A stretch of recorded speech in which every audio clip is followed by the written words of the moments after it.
Bonjour et allô à toutes et à tous, ici Berlin.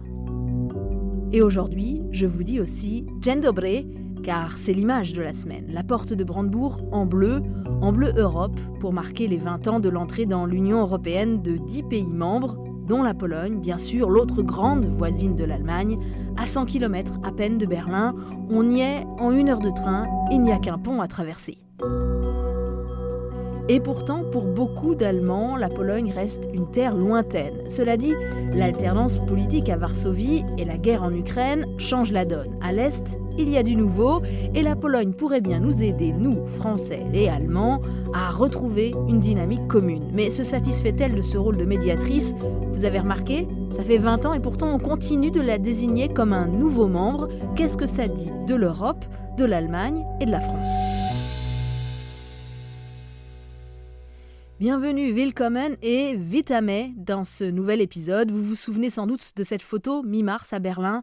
Scholz, Macron et Tusk, le Premier ministre polonais, main dans la main et tout sourire.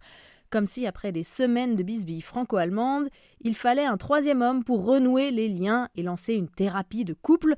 Je me suis immédiatement demandé si c'était si flatteur que ça pour la Pologne finalement. Mais on va y revenir. Car tout d'abord, faisons le point. 20 ans de libre circulation entre l'Allemagne et la Pologne, ça veut dire quoi ? Je suis toujours très surprise du nombre réduit des Berlinois qui ont déjà fait le voyage de l'autre côté, drüben comme ils disent. Combien de Berlinois savent qu'on peut, pour 24 € seulement, embarquer dans le train de la culture et aller faire la fête le temps d'un week-end dans la ville polonaise de Wrocław ? Il n'y a plus de contrôle, mais il y a sans doute encore pas mal de barrières dans les têtes, alors venez, partons pour la frontière, cap sur Francfort-sur-l'Oder et sa ville jumelle sur l'autre rive, Słubice. Dans la nuit du 30 avril au 1er mai 2004, c'est là qu'il y a eu la grande fête de l'Europe sur le pont au-dessus du fleuve Oder. Annalena Baerbock, l'actuelle ministre allemande des Affaires étrangères, y était, à 24 ans à peine, avec des copains étudiants. Mercredi, elle a refait la photo, mais cette fois c'était avec son homologue polonais, Radosław Sikorski. Le pont était décoré, pavoisé. Mais il y a encore quelques jours, ces rambardes étaient recouvertes d'affiches du parti d'extrême droite allemand, l'AfD, qui demandait qu'on referme la frontière. Reportage David Philippot. Sur le pont, Ronny installe des pancartes publicitaires pour un salon d'horticulture qu'il organise bientôt. La moitié de sa clientèle vient de Pologne et pourtant... Moi, je trouve qu'on devrait de nouveau contrôler les frontières, comme avant. Elles étaient fermées, mais on pouvait quand même passer de l'autre côté. C'était cool. La police fédérale stationne à l'entrée du pont et contraint tous les véhicules à ralentir. Pour Ronny, c'est un dispositif inefficace contre la criminalité qu'il ressent dans la région. Là où j'habite, dans les villages autour, il y a des cambriolages toutes les nuits. C'est quand même dingue. Il y a des vols de voitures sans cesse, parce que c'est facile de les embarquer de l'autre côté. Et si on le dit, tout de suite, on passe pour un nazi. Mais beaucoup pensent la même chose que moi. Faux, répondent Fina et Ole. Ils ont 17 ans, ils vont voter pour la première fois aux européennes. Et pour eux, l'absence de frontières n'a que des avantages. Oui, carrément. Parce que les Polonais viennent travailler ici, et c'est très bon pour la ville. Nous allons souvent de l'autre côté parce qu'il y a beaucoup de restaurants ou de cafés. Donc oui, on est souvent en Pologne. Et puis il y a aussi des Polonais avec lesquels on traîne. Vous voyez là-haut, il y a le lycée Karl Liebknecht. On peut y faire du polonais. Depuis 35 ans, la ville héberge aussi l'université européenne Viadrina avec des cours en polonais, en anglais ou encore en français. Gesine Schwan a dirigé cette institution au début des années 2000. Elle revient volontiers sur place. Ça a beaucoup changé, évidemment les bâtiments aussi, mais la mentalité a beaucoup changé, je trouve, et est devenue bien plus ouverte. Évidemment, on ne peut pas forcer cela, mais la ville se développe. Et je crois que c'est important. Justement, elle est là pour inaugurer une exposition qui montre les changements dans la ville. La double ville, rectifie Thomas Pilarski. Vous ne pouvez pas imaginer à quel point les choses ont poussé et grandi entre nous. Il est né à Słubice et s'occupe maintenant du marketing de la communauté transfrontalière. Au début des années 90, il y avait vraiment beaucoup de préjugés entre les Allemands et les Polonais. Et à cette époque, le fossé économique entre nous était très grand. Selon lui, il ne faut pas se fier aux affiches d'extrême droite et à la présence d'agitateurs qui jouent sur les ressentiments et attisent la haine. Je crois que ce n'est plus un problème dans le quotidien de notre ville. Ces discours ont beaucoup perdu de leur importance. La réalité économique parle d'elle-même, dit-il. On l'a vu pendant la pandémie, quand les patrons allemands ont loué des hôtels entiers pour loger leurs salariés polonais qui n'avaient plus le droit de passer la frontière.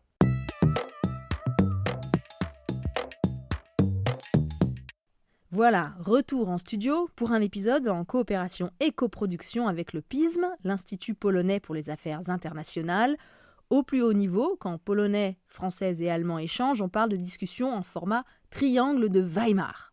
Il n'y a pas de raison que le podcast ne vous propose pas cette expérience et donc je suis très heureuse d'accueillir aujourd'hui au micro, depuis Varsovie, Amanda Dziubinska, chercheuse au PISM. Bonjour. Bonjour. Et tout à l'ouest, à Ludwigsburg, il y a Stefan Seidendorf pour le DFI. Salut. Bonjour Hélène, bonjour Amanda. Amanda, je commence avec toi. Dans le reportage, c'était voulu. On a entendu le point de vue des Allemands. Mais en Pologne, que dit-on de ces 20 dernières années ? Quel premier bilan de cette expérience européenne ? Je pense qu'on est fiers de ce qu'on a fait pendant ces 20 dernières années. Entre 2004 et 2022, le PIB de la Pologne a doublé. Pour vous donner un exemple, les économies tchèques et hongroises n'ont connu qu'une croissance de moitié pendant cette période. On a une crédibilité économique. On a une transformation réussie dans plusieurs domaines. On a modernisé massivement notre infrastructure. C'est quelque chose qui compte. Au cours des 20 dernières années, la Pologne a été le plus grand bénéficiaire de transferts de fonds européens. Plus de 161 milliards d'euros nets de fonds européens. Et l'adhésion de l'UE a fait de la Pologne une destination attractive pour les investissements étrangers. Et ce que j'entends souvent, ce qui est peut-être aussi important de souligner, que la Pologne a l'image d'un pays sûr. C'est quelque chose qui est vraiment important et qu'on veut souligner. Stéphane, dans le reportage, on a entendu que les relations s'étaient intensifiées entre les Polonais et les Allemands, mais il y a encore aussi beaucoup de distance entre les gens. Visiblement, tout le monde n'a pas compris l'intérêt de la libre circulation. Alors, sans spéculer sur les futurs scores électoraux de l'AfD dans la région, ça me rappelle quand même certains comportements qu'on voit aussi à l'autre bout du pays, sur l'autre frontière, celle avec la France. Cette frontière que toi tu passes personnellement plusieurs fois par semaine dans un sens ou dans l'autre. Tout à fait, les frontières elles ont changé leur caractère, mais elles continuent, elles persistent. C'est une limite entre deux ordres administratifs, législatifs, et ça crée un certain nombre de problèmes. Et plus on a du trafic transfrontalier, c'est-à-dire plus il y a du monde qui traverse cette frontière pour une raison ou une autre, plus on crée des problèmes en quelque sorte, donc on n'arrive pas à intégrer. Et là, pour le coup, mais l'exemple de Frankfurt an der Oder et Słubice, ça peut nous inspirer énormément de choses, puisqu'on voit le dynamisme, on voit la volonté de ces gens de s'approprier en quelque sorte les opportunités, le potentiel qui est là malgré tous les obstacles. Alors qu'à l'Ouest, nous avons souvent à tort ce discours du laboratoire et nous sommes les plus avancés sur le transfrontalier et on fait comme si on n'avait plus de problèmes. Alors hélas, il y en a des problèmes. Là où, en revanche, les relations France-Allemagne sont souvent citées en exemple et même enviées, ce sont tous ces liens qui ont été tissés entre les populations. On est quand même loin de tout ça encore entre l'Allemagne et la Pologne. En ce moment, on le voit clairement que du côté du gouvernement à Varsovie, on pousse beaucoup pour relancer ce fameux triangle de Weimar. Est-ce qu'il y a, Amanda, aussi une volonté, je dirais, au-delà du champ de la politique ? Au sujet de Weimar, je pense qu'un aspect tout aussi important sera la poursuite du fonctionnement de ce format au niveau de la société civile, visant à promouvoir le rapprochement et la compréhension mutuelle entre les citoyens des trois pays. Et c'est quelque chose sur laquelle nous devrions vraiment travailler ensemble. Alors Amanda, elle a 100% raison qu'il faut prolonger ce triangle de Weimar sur le domaine de la société civile. Et d'ailleurs, c'est ce qu'on observe, c'est ce qu'on voit déjà. C'est là où c'était le plus actif durant ces années un peu mornes où il n'y a pas grand-chose qui se passait au niveau politique. Et le changement qu'on a vu maintenant au niveau politique, il a été précédé en quelque sorte par un essor en Allemagne de l'Est, notamment qui ont redécouvert le potentiel de ce triangle de Weimar avec des Français, avec des Polonais. Donc ça bouge un peu, c'est peut-être pas encore visible, mais pour les observateurs professionnels, avec leur déformation professionnelle aussi, j'avoue, on le sent grouiller, ça démarre petit à petit. On entre dans une phase où cet intérêt, cette curiosité mutuelle, elle est soutenue aussi par des associations, par des citoyens, par le niveau de la société civile, puisque les relations trop asymétriques, où les uns ils peuvent se contenter et les autres ils sont obligés d'aller voir pour des raisons économiques, pour le travail, quelque chose, ça c'est pas quelque chose de sain ou de bien. Et ça quand même, moi je le ressens encore beaucoup entre les Polonais et les Allemands. Hein. Les Allemands au fond s'intéressent très peu à la Pologne, ou alors, je caricature sans doute un petit peu, mais seulement en voyant le pays comme un énorme réservoir de main-d'œuvre. On attend des Polonais qu'ils apprennent l'allemand, mais à Berlin, par exemple, il y a finalement très peu la possibilité d'apprendre le polonais à l'école. Et cette asymétrie, elle entretient forcément les préjugés. Elle a d'ailleurs peut-être alimenté aussi ce discours très dur sur l'Allemagne, qu'on entendait de la part du précédent gouvernement polonais, qui a énormément utilisé à des fins politiques les vieux clichés et les vieilles rancœurs sur l'Allemagne, non, Amanda, qu'est-ce que tu en penses ? Les relations bilatérales entre la Pologne et l'Allemagne, c'est pas ma domaine, mais ce que je peux dire qu'il est important d'avoir un dialogue constructif et de rétablir des relations bilatérales qui ont traversé des moments parfois difficiles de ces dernières années. Et une étape particulièrement importante consisterait à éviter toute la rhétorique conflictuelle. Mais cela ne signifie pas, bien sûr, que nous ayons le même point de vue sur toutes les orientations de la politique européenne, ça c'est sûr. Ah ça c'est sûr, et puis on connaît ça par cœur, nous, entre Français et Allemands, surtout en ce moment. Les auditrices, les auditeurs du podcast savent qu'on a eu des semaines un petit peu tendues cet hiver, mais depuis le 15 mars, le message envoyé, c'est clairement celui de l'harmonie et de la détermination commune. Frankreich, Deutschland, Polen. Das Weimarer Dreieck im Herzen Europas ist ein ganz wichtiges Zeichen unserer Geschlossenheit. Et le fait que nous soyons en ce jour tous les trois unis, déterminés, avec la même lucidité sur la situation en Ukraine et résolus à ne jamais laisser gagner la Russie et à soutenir le peuple ukrainien jusqu'au bout est une force pour nous, nos peuples, notre sécurité et notre Europe. C'était Olaf Scholz, puis Emmanuel Macron, vous les avez reconnus, pardon, mais c'était trop difficile pour moi d'isoler un son en polonais. Mais ce jour-là, bien évidemment, à Berlin, il y avait aussi Donald Tusk, le Premier ministre polonais. Amanda, toi qui travailles justement sur le triangle de Weimar, cette réunion, est-ce que c'était à tes yeux un bon moment européen, ou bien est-ce qu'il faut plutôt la voir comme le signe que les Européens ont encore énormément de travail à rattraper ? C'était une réunion importante, avec le valeur symbolique, car cela a confirmé la bonne dynamique entre les dirigeants polonais, français et allemands. Et on se souvient toujours des dernières années d'engagement assez limité de trois partenaires dans ce format. Donc aujourd'hui, ce qu'on voit, c'est que tous les partenaires sont également intéressés au développement de cette coopération au même degré. Mais c'était pas seulement symbolique. Les dirigeants ont confirmé leur intention de prendre de nouvelles initiatives et ils ont également déclaré des mesures visant à accroître leur propre production d'équipements militaires. Donc tout ça compte. Et j'ajouterais que pas seulement la réunion de mars est importante, mais aussi cette déclaration des ministres des Affaires étrangères de février, quand ils ont clarifié les domaines de coopération souhaités, y compris industrie, innovation, investissement, le soutien à la Moldavie, la politique numérique, etc. Donc, à mon avis, c'est déjà un bon point de départ.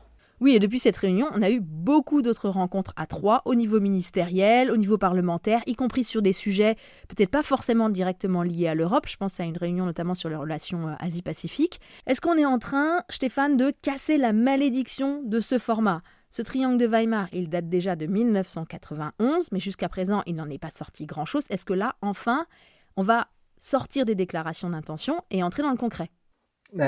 La question, c'est peut-être un peu, est-ce que ces moments, quand ça démarre, on les choisit délibérément en fin de compte, ou est-ce que c'était quelque chose qui nous a été imposé ?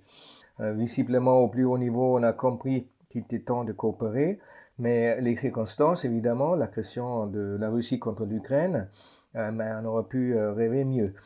Le problème au fond de ce triangle de Weimar, je l'avais souvent comparé au monstre de Loch Ness qui apparaît, qui disparaît longtemps, qui réapparaît, qui disparaît. C'est un peu ce qu'on peut voir avec ce format qu'on avait voulu au début très peu institutionnaliser pour permettre à se retrouver sans contrainte, sans programme, sans conseiller.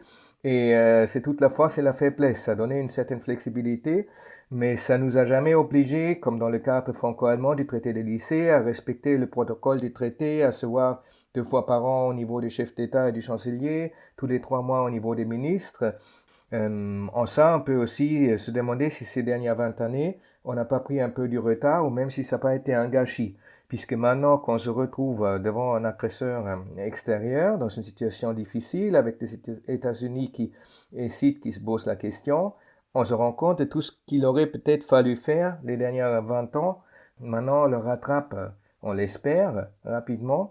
C'est très bien qu'on ait pu retrouver la Pologne, que la France et l'Allemagne aient compris qu'il faut intégrer, coopérer avec la Pologne, là, qui peut être un pont vers l'Europe de l'Est, vers les membres de l'Europe de l'Est. Mais maintenant, il s'agit qu'à la fin sorte quelque chose de ce format.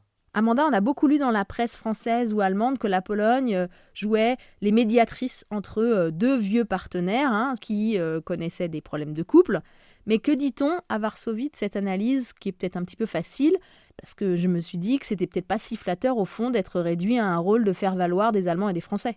Je ne pense pas si la Pologne veut être un intermédiaire. Concernant le Weimar, oui, c'est un format typiquement politique. Le triangle dépendra toujours de la volonté politique de coopérer et de la chimie entre les 3 parties. Mais je pense que ce qu'on voit maintenant, c'est que ce manque de formalisme, cette forme de coopération est un avantage. À ma connaissance, pour l'instant, il n'y a pas de volonté de le formaliser. Alors, c'est très bien d'avoir des formats d'échange, mais le temps de l'après-guerre froide est terminé et il faut avancer de façon urgente sur notamment les dossiers de défense et de sécurité européenne. Or, ça, on le sait bien, entre la France et l'Allemagne, on a 2 positions très opposées. C'est la confrontation de traditions militaires différentes, mais aussi dans la relation aux États-Unis, à l'OTAN, etc. Bon, il y a quelques jours, on a eu des éléments intéressants avec le 2e discours du président Macron à la Sorbonne. Cette fois-ci, contrairement à 2017, il n'y a pas eu de silence à Berlin. On a vu le chancelier immédiatement répondre avec enthousiasme par tweet. Alors, c'est sans doute un petit peu court jusqu'à présent, mais est-ce que c'est le signe, Stéphane, que les vieux Européens ont enfin compris la leçon et qu'ils vont faire leur devoir? On y est, mais ça met du temps et j'espère que ça ne mettra pas trop du temps.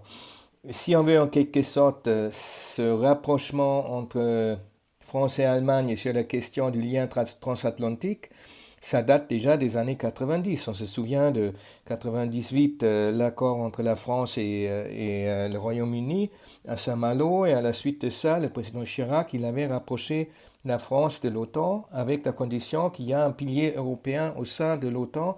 Donc ça permettait en quelque sorte de résoudre ce vieux problème entre défense européenne, défense transatlantique, mais encore fallait-il associer les nouveaux pays membres de l'OTAN et de l'Union européenne et les intégrer là-dedans. Et ça, on n'a pas suffisamment fait.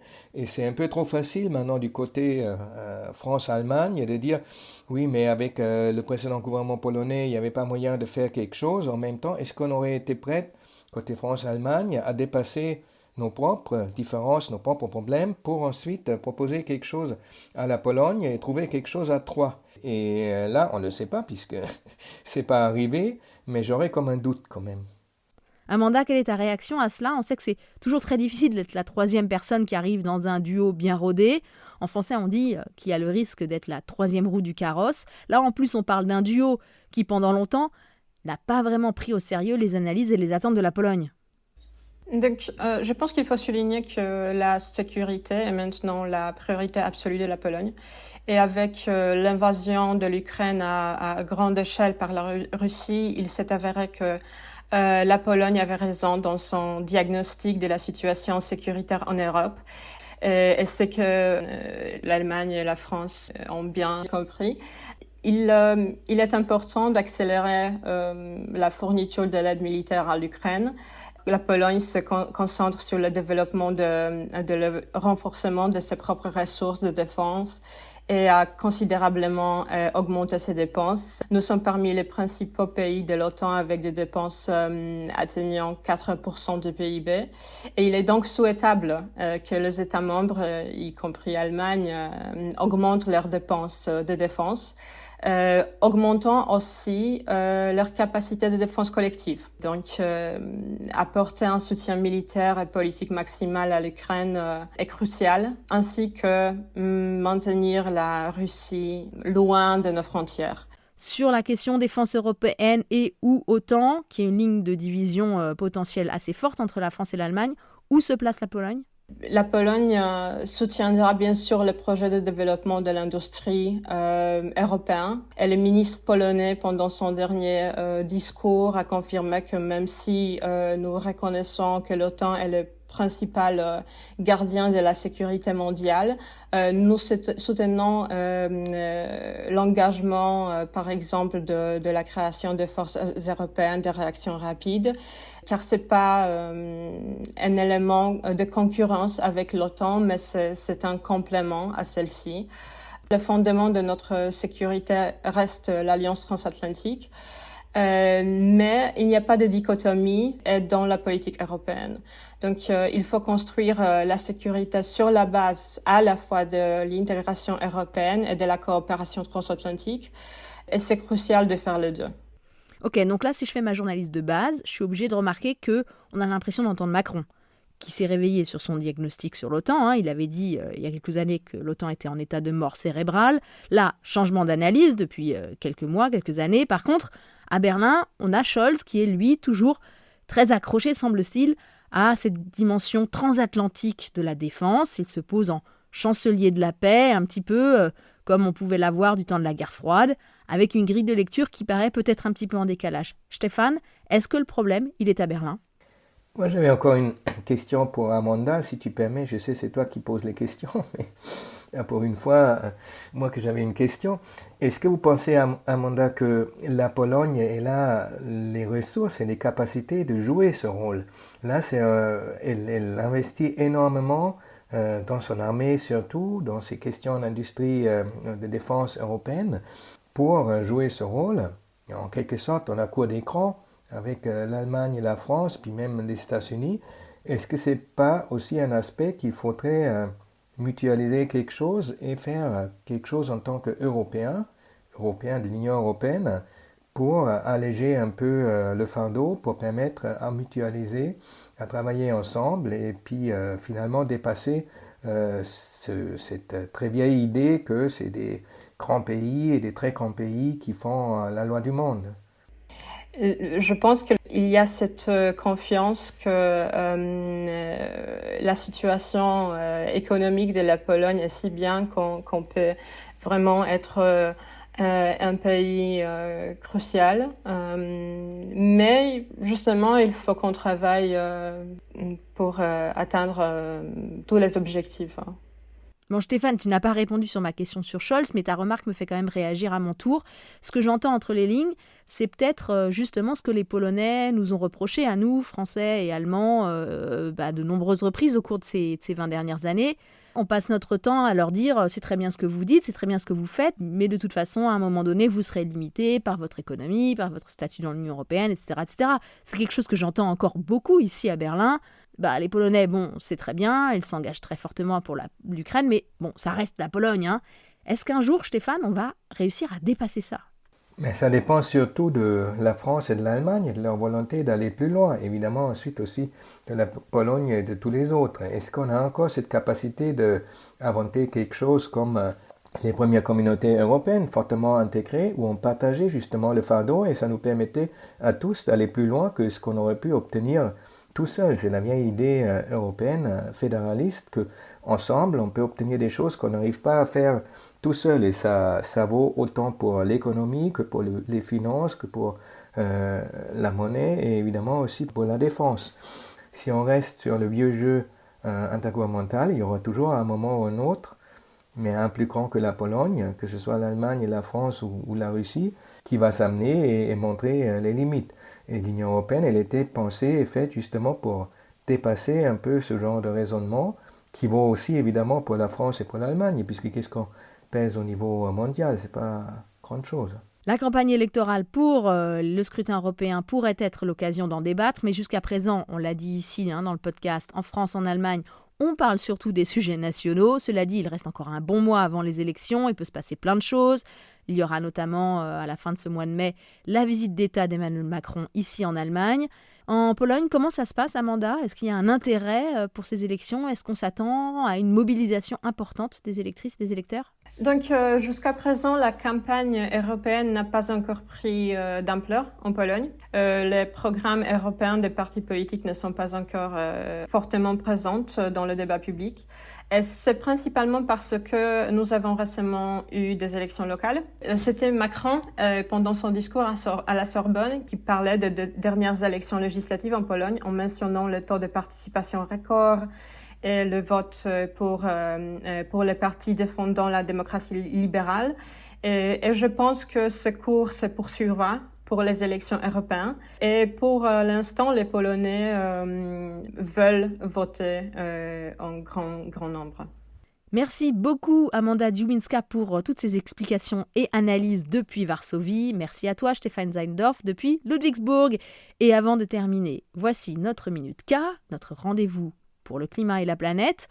Et on reste, vous allez l'entendre, sur notre sujet, puisqu'on est le long d'un affluent de l'Oder sur les terres peuplées par les Sorabes.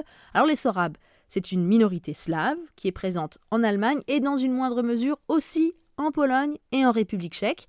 Nous partons très exactement pour Nebelschütz en Saxe, un petit village qui a réussi à échapper à la désertification des campagnes est-allemandes en misant dès la réunification sur une politique climatique ambitieuse. Et c'est Marion Davnas du Forum d'avenir franco-allemand qui nous en parle. Un facteur qui a été déterminant, c'est vraiment la personnalité de ce jeune maire, Thomas Czarnak, qui était très intégré dans la communauté locale, qui parle lui-même sorabe et qui a réussi à emmener la population locale vers des idées qui n'étaient peut-être pas aussi présentes qu'elles le sont aujourd'hui. Il a vraiment présenté la durabilité, les projets écologiques comme une sorte de continuité avec la culture sorabe qui est menacée, comme la nature, par la mondialisation. La commune a repris en main plus de 100 hectares de terrains agricoles, naturels, forestiers, en utilisant les fonds qui étaient débloqués par un éco-compte. Donc, dès qu'on artificialise des sols, donc que ce soit pour construire une éolienne ou construire une route, on a besoin de compenser l'impact écologique de ces mesures, ce qui permet à Nebelschütz de financer notamment l'achat de nouvelles terres pour les protéger, pour en faire des biotopes pour les animaux ou pour des plantes, ou alors des terres qui sont louées à des paysans qui font de l'agriculture biologique et que la collectivité avait envie de soutenir. Dès 2004, Nebelschütz a reçu un prix comme commune pilote pour la compensation écologique. Aujourd'hui, le village veut devenir un modèle pour la permaculture et l'aquaculture durable. Ça pourrait peut-être donner lieu à un reportage pour le podcast, non ?